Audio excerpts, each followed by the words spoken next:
I've been looking into indie movies and lower budget movies because if you look hard enough, I think that you do find a couple that are quite good. One that I have found that I do like is called Blood and Money, starring Tom Berenger. If you remember Tom Berenger, he's kind of in what was he in? Freaking Platoon, something like that. He's old, okay? He's just ancient. But he's in it. He used to be a movie star, and there is a pretty girl in it named Kristen Hager.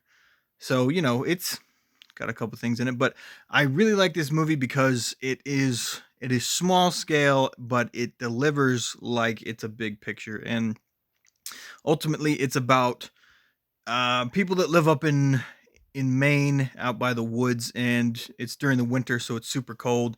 And Tom Berenger's character is just an old Vietnam vet because it's always a veteran, isn't it? Who's just like, oh, I hate my life, I just this and that. But it's he lives in a motorhome. He's a hunter. He has all kinds of problems, and he smokes all the time. He's got lung cancer. He's nearing the end of his life, right? Not really a purpose. But again, his favorite thing is to go out and hunt, and he's out hunting one day in the snow and in the woods all by himself, and he shoots at something that's moving out in the woods, and he hits it, and he when he gets close he realized it was a person, and he's freaking out, and he's like, oh my gosh, what do I do, what do I do? And ultimately what happens is this person ended up being a bank robber who had tens of millions of dollars in a duffel bag that she was trying to hide out in the woods with before she figured out what to do, before the rest of her gang caught up, basically.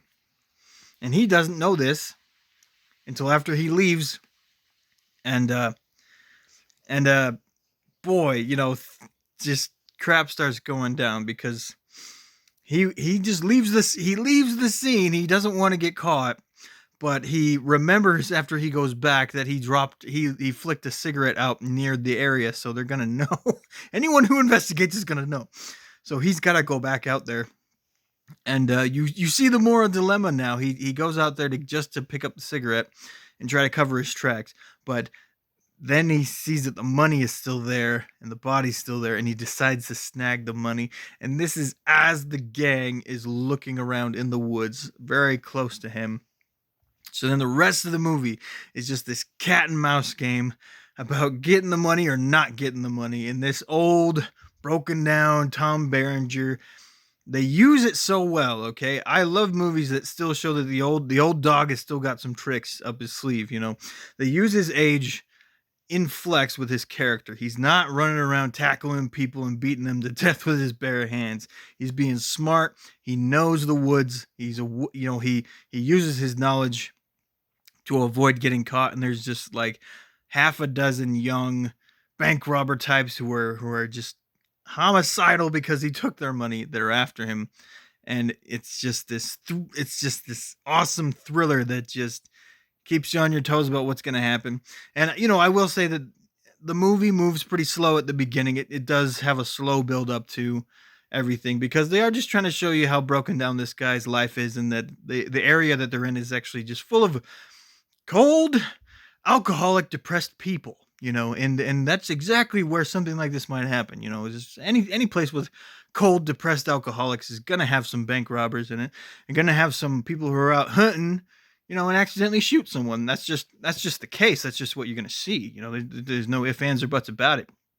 But anyway, if you're looking for a lower scale movie that just isn't corrupted by any of this, big corporate BS, I would say pick that one. If you're into a more cat and mouse survival thriller type of movie, I would definitely recommend it. Blood and Money came out in 2020. Good movie. Good movie. And what else? There's nothing else.